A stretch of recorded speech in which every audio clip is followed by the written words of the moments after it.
कानी बहू। किशोरी लाल जी के बेटे राघव की शादी की बात जगह जगह चल रही थी, लेकिन किशोरी लाल जी को कोई लड़की पसंद ही नहीं आती थी। और उसकी एक ही वजह थी, किशोरी लाल जी का लालची होना। उनको लड़की वालों से मोटा दहेज चाहिए था और इसी चक्कर में एक दिन वो एक बहुत पैसे वाले के घर अपने बेटे का रिश्ता लेकर पहुंचे। उस आदमी का नाम था ओम प्रकाश। देखिए किशोरी लाल जी, मेरी एक ही बेटी है और मेरी सारी संपत्ति जायदाद सब कुछ मेरी बेटी नैना का ही है। पापा, नाम से लगता है बहुत खूबसूरत होगी।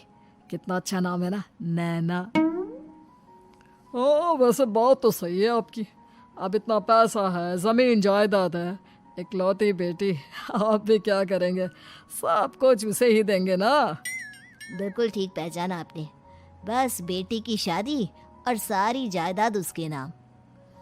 पापा, बिना देखे हाँ कर दीजिए ना। इतना अच्छा रिश्ता फिर कहाँ मिलेगा?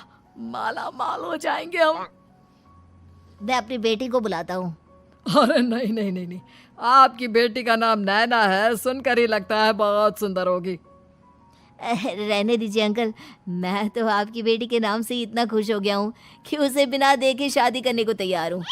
अब तो मैं उसका चेहरा सीधे शादी के बाद ही देखूंगा। और इस तरह राघव नैना का चेहरा नहीं देखता और उससे शादी कर लेता है। शादी के बाद अपनी सुहाग रात पर जब राघव नैना का घूंघट उठाकर देखता है तो नैना की आंखें बंद थी।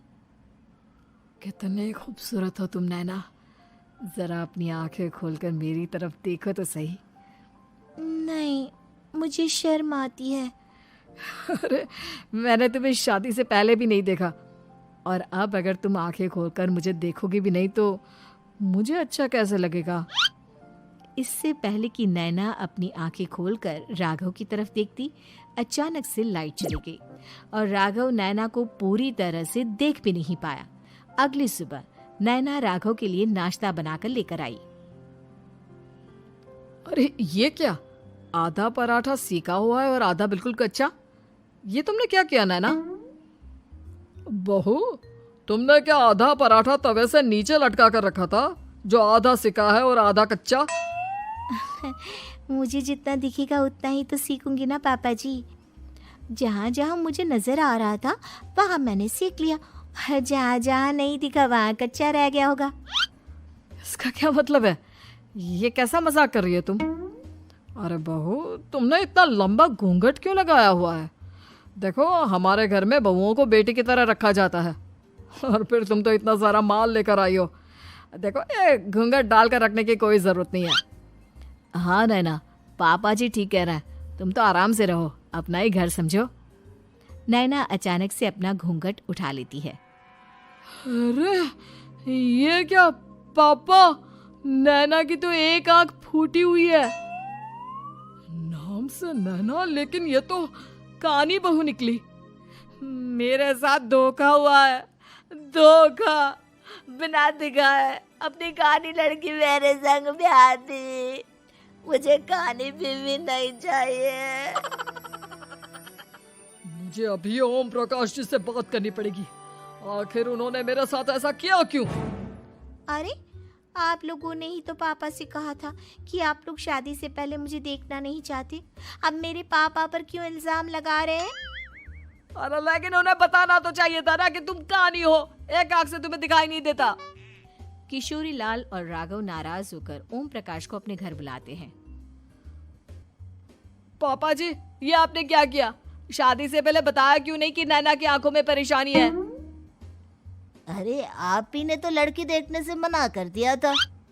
और लेकिन आप बता तो सकते थे। आपको तो हमारी बेटी की प्रॉपर्टी चाहिए थी, वो भी पूरी की पूरी। अब क्या हुआ अगर उसे आधा दिखाई देता है? प्रॉपर्टी तो आपको पूरी मिल गई ना। और ये क्या बात हुई? मेरी शादी प्रॉपर्टी से नहीं, आपकी बेटी से हुई है।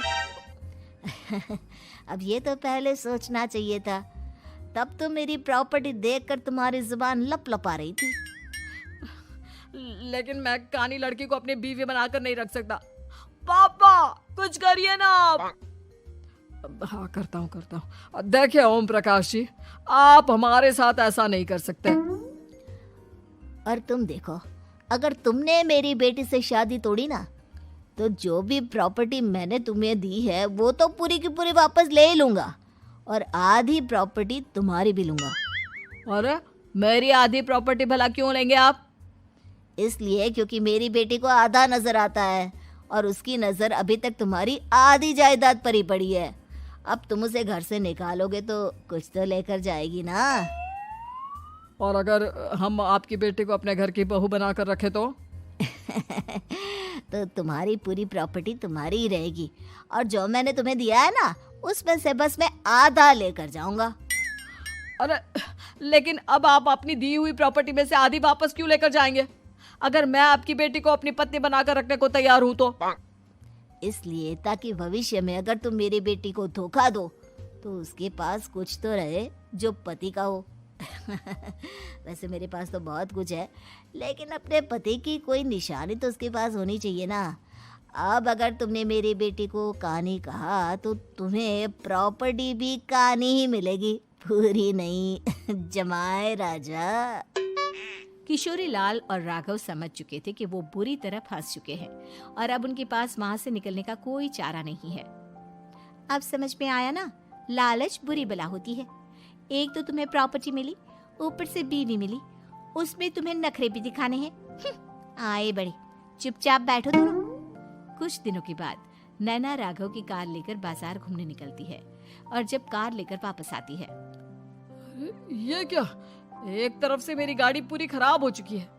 लगता है तुमने मेरी गाड़ी को किसी दूसरी गाड़ी के साथ एक्सीडेंट किया है। अरे अरे कितना बड़ा नुकसान कर दिया तुमने बहू। वो क्या है ना पापा जी, मुझे एक आंख से दिखाई नहीं दे रहा था, सामने से गाड़ी आ रही थी। मुझे तो सिर्फ आधा ही दिखाई दिया और वो गाड़ी मेरी कार से रगड़ते हुए निकल गई। अब मैं क्या करूं बताओ? आप इसे ठीक कराने के पैसे कौन देगा? तुम्हारे पापा। तुमने मुझसे इस तरह से बात की? अभी रुको। नैना राघव की शिकायत ओम प्रकाश को कर देती है।